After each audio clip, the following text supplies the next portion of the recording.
Hello दोस्तों, welcome to my channel on study with career.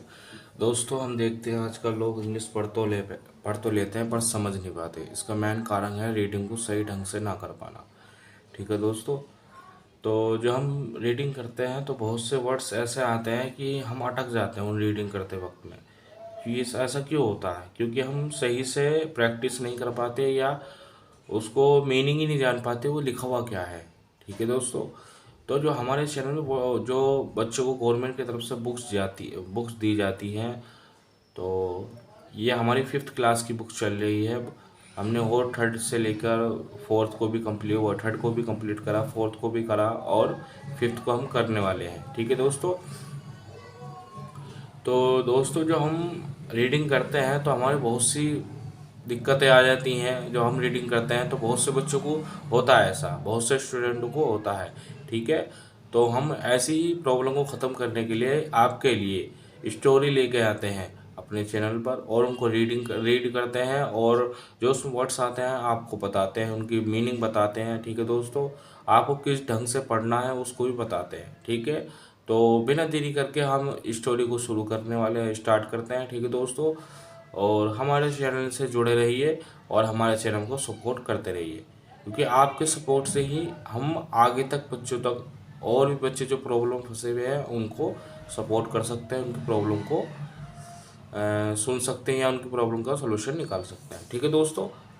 आइए हम बिना देरी करके स्टोरी को स्टार्ट करते हैं। स्टोरी का नाम है रीप वैन विकल।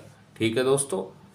ये स्टोरी का नेम है, वो उसका नाम है जो इसमें व्यक्ति है, जो उसमें पर्सन है। ठीक है दोस्तों। आइए हम स्टोरी को रीड करते हैं। Many years ago at the foot hills of the cart skill. ठीक है दोस्तों। Mountains was a little village. In the village lived a simple, good natured fellow named Rip Van Winkle. हमने यहाँ से यहाँ तक रीड करा दोस्तों। इसका मीनिंग होता है कि कई साल पहले एक पर्वतों के नीचे एक गांव था, एक छोटा सा गांव था। ठीक है दोस्तों। उसमें एक व्यक्ति रहा करता था, उसका नाम था रीप वैन विकल। ठीक है दोस्तों। उसका नाम था ये। और वो क्या था? बड़ा नेचर से अच्छा था, नेचर से बड़ा अच्छा सा, और उसका नाम उसे पुकारते थे। ठीक है दोस्तों। और वह बच्चों के साथ और सबके साथ अच्छा बिहेव बना कर रखता था, सबके साथ रहता था। ठीक है दोस्तों। आगे हम रीड करते हैं। ही was a kind neighbor, ready to help everyone in the village liked him. The children of the village shouted with joy whenever they saw him because he played with them। हमने यहाँ से यहाँ तक read करा दोस्तों।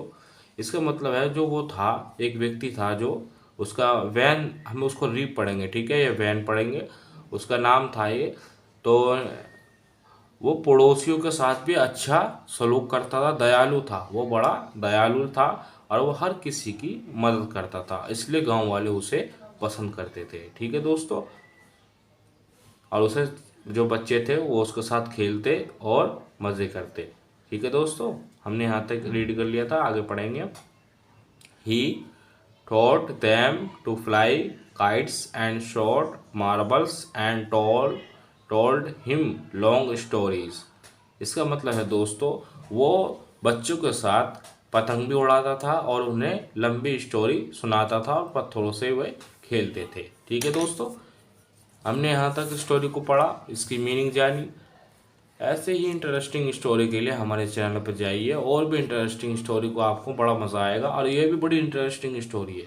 आप जब आगे पढ़ोगे तो उसका मीनिंग जानोगे कि स्टोरी क्या कह रही है और क्या कहना चाहती है। ठीक है दोस्तों। आपको बड़ा मज़ा आने वाला है स्टोरी में। आइए हम रीड करते हैं। The only problem with Reep was that he was very lazy. He did not work on his own forum and just idled away his time. His fences were failing two pieces. हमने यहाँ से यहाँ तक read करा, इसका मतलब है दोस्तों वो बड़ा आलसी था। कौन? काम के मामले में बड़ा आलसी था। उसे काम मतलब उससे काम नहीं होता था। वो जो उसके फॉर्म जो उसके खेत थे उसमें वो जुताई करते हैं, जो जो मतलब फसल उगाने के लिए जुताई करते हैं और उसको सही से उगाने के लिए कड़ी मेहनत करते हैं, वो नहीं करता था। ठीक है दोस्तों। वो बाढ़ नहीं बनाता था, जो पानी बहता है उसके लिए बाढ़ बनाते हैं कि पानी रुक जाए, वो उस तरह की चीज़ें होती हैं। ठीक है। और वो ना कि पीछे की तरह करता था, वो मतलब मेहनत से पीछे हटता था। ठीक है। उसे ऐशो आराम की ज़िंदगी चाहिए थी। आगे पढ़ते हैं। His cow was going astray, astray weeds grey on his form, Reeves' constant companion was his dog, named Wolf. To avoid work, he would work away into the forest with his dog.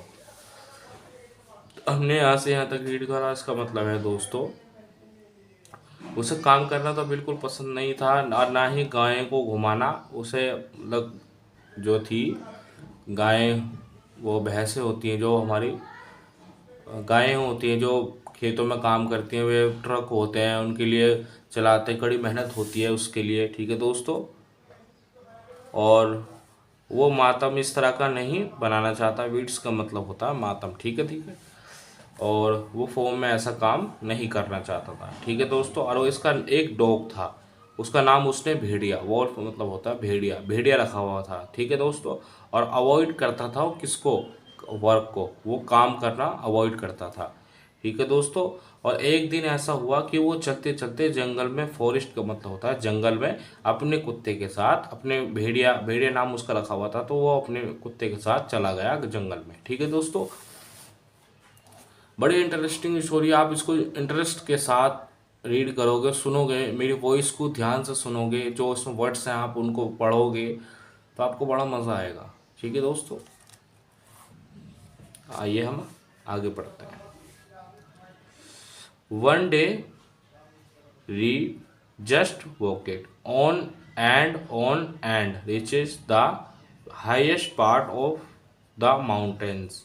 It was late in the afternoon when he reached there. यहाँ से यहाँ तक हमने read करा, इसका मतलब है दोस्तों जो हाईएस्ट पार्ट होता है किसका? पहाड़ का, पर्वत का हाईएस्ट पार्ट होता है, वो वहाँ तक पहुँच गया था चलते चलते। It was late in the afternoon when he reached there. Tired after his long sleep, he lay down and began daydreaming. It was soon evening, and he realized it would be night by the time he reached his village. हमने यहाँ से यहाँ तक read किया, इसका मतलब है दोस्तों वो बड़ा थक गया था। चलते चलते वो चल रहा था ना, जो सुबह से चल रहा था, वो दोपहर हो गई थी, चलते चलते उसे पहुँचने में वहीं पड़ी, तो वो बड़ा थक गया था। थक के उसने चढ़ाई कर कर वो थक गया था, तो वो आराम करने लगा। अपने ड्रीमों के बारे में वो सोच रहा था कि मुझे आगे चल के क्या करना और कैसे करना। वो रियलाइज़ कर रहा, मतलब ये सोच रहा था, पड़ा पड़ा जो लौट गया था वो। तो उसने फिर रियलाइज़ करा, उसने सोचा कि यार मुझे वापसी जाने में मुझे रात हो जाएगी, तो मैं रात को अपने मतलब गांव में जाने में मुझे रात हो जाएगी, तो ऐसे मैं यहीं रुक जाता हूँ और सुबह को जाता हूँ, वो इसने सोचा। ठीक है दोस्तों। आपको क्लियर दिख रहा होगा। आप जो भी वर्ड्स आपको समझ में ना आए आप मुझसे कमेंट बॉक्स में पूछ सकते हैं। ठीक है दोस्तों। सडनली, अचानक से। ठीक है दोस्तों। He had a voice calling out, Rip Van Winkle. He looked around and saw a short old man with thick hair and a bracelet beads walking towards him with a barrel. हमने यहाँ से यहाँ तक read करा दोस्तों। इसका मतलब होता है एक छोटा सा आदमी उसे बुलाता है, उसे आवाज़ मारता है, किसको? रिवैन व्हीकल को। उसे, और वो अराउंड उसको मतलब चारों तरफ देखता है कि कहाँ से मुझे आवाज़ आई है, तो उसे एक छोटा सा आदमी और बूढ़ा आदमी दिखता है। ठीक है दोस्तों, और उसकी क्या बाल लंबे थे और दाढ़ी सफ़ेद थी। ठीक है दोस्तों। He made things to help him carry the barrel. He hurried to help the stranger who they reached a place where there were some more odd looking men.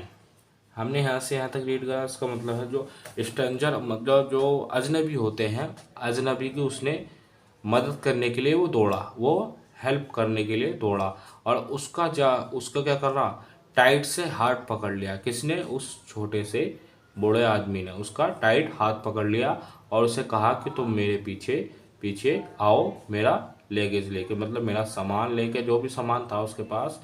Playing nine spin they were all dresses, the some beads of various shapes and colors, even though they were playing a game, their faces were serious and there was silence. हमने यहाँ से यहाँ तक read करा, इसका मतलब है दोस्तों, इसकी मीनिंग जो बनती है, जो खेलने के लिए पिंस होती है, जो पिन होती है ना, वो खेलने के लिए उसके पास थी। ठीक है दोस्तों, अजूक से ड्रेस थी, बड़ी अलग सी थी मतलब। ठीक है दोस्तों, उसकी जो हेड थी वो भी लंबी थी, और जो वेरियस का मतलब होता है विभिन्न शेप्स के, जब वो आगे गया तो विभिन्न मतलब अलग अलग तरह के उसे चेहरे मिले, और अलग कलर की उसकी दाढ़ियाँ, बहुत से लोगों की वहाँ पर छोटे थे और वे अलग अलग उनकी दाढ़ियाँ थी, मतलब टोपी भी अलग, दाढ़ी भी अलग, और बाल भी लंबे थे और घने थे। ठीक है दोस्तों, और वे कौन लोग थे? सीरियस थे, बिल्कुल गंभीर थे, और साइलेंस मतलब चुप थे बिल्कुल। ठीक है दोस्तों, इस स्टोरी को हम दो सेक्शन में बांटेंगे, दो पार्ट में हम इस स्टोरी को रीड करेंगे। ठीक है दोस्तों, आज हम इसका पहला पार्ट कंप्लीट करेंगे और दूसरा पार्ट मैं बहुत जल्द लेके आऊँगा आपके लिए, और आप उस पार्ट को ज़रूर रीड करिएगा, और पहले पार्ट को आप कंप्लीट करेंगे फिर दूसरे पार्ट पाएंगे। ठीक है दोस्तों। There was silence, the only sound was the noise of the balls which exorate in the mountains like thunder. ठीक है दोस्तों, हमने यहाँ से यहाँ तक रीड करा, इसका मतलब है दोस्तों, शोर किस, नॉइस का मतलब होता है शोर। शोर किसका हो रहा था? सिर्फ वे साइलेंस होकर खेल रहे थे, वे गेम खेल रहे थे, और सिर्फ क्या किसका शोर हो रहा था? बॉल्स का। बाकी अन्य साइलेंट होकर खेल रहे थे। ठीक है, और वो कहाँ खेल रहे थे? अपने पहाड़ों के नीचे या पहाड़ के ऊपर। ठीक है दोस्तों, और ठंडेड का मतलब होता है गड़गड़ाहट, पहाड़ में गड़गड़ाहट हो रही थी। ठीक है दोस्तों, आज हम यहीं तक ही रहने देंगे इस पार्ट को, और मैं बहुत जल्द आपसे कहता हूं कि मैं पार्ट लेके आऊँगा। फर्स्ट पार्ट, वो फर्स्ट पार्ट तो हो चुका है, सेकंड पार्ट मैं आपके लिए बहुत जल्द लेके आऊँगा, और आप जानोगे कि स्टोरी में और भी इंटरेस्ट है इसके आगे, इंटरेस्टिंग स्टोरी बड़ी। ठीक है दोस्तों, आज हम स्टोरी को यहीं तक ही रहने देंगे, और आपका सपोर्ट बना रहे, ये आपकी आपकी जिम्मेदारी है इस चैनल्स पे। ठीक है दोस्तों, तो हम आपसे विदा लेते हैं, और आपकी मर्जी, आप सब्सक्राइब करो, लाइक करो, एंड शेयर जरूर करना। शेयर से क्या होगा, आपके जो फ्रेंड्स सर्कल में क्या पता उनको रीडिंग सही से ना हो पाती है, तो आप उनकी हेल्प कर सकते हो। ठीक है दोस्तों, support my channel. Thank you दोस्तों।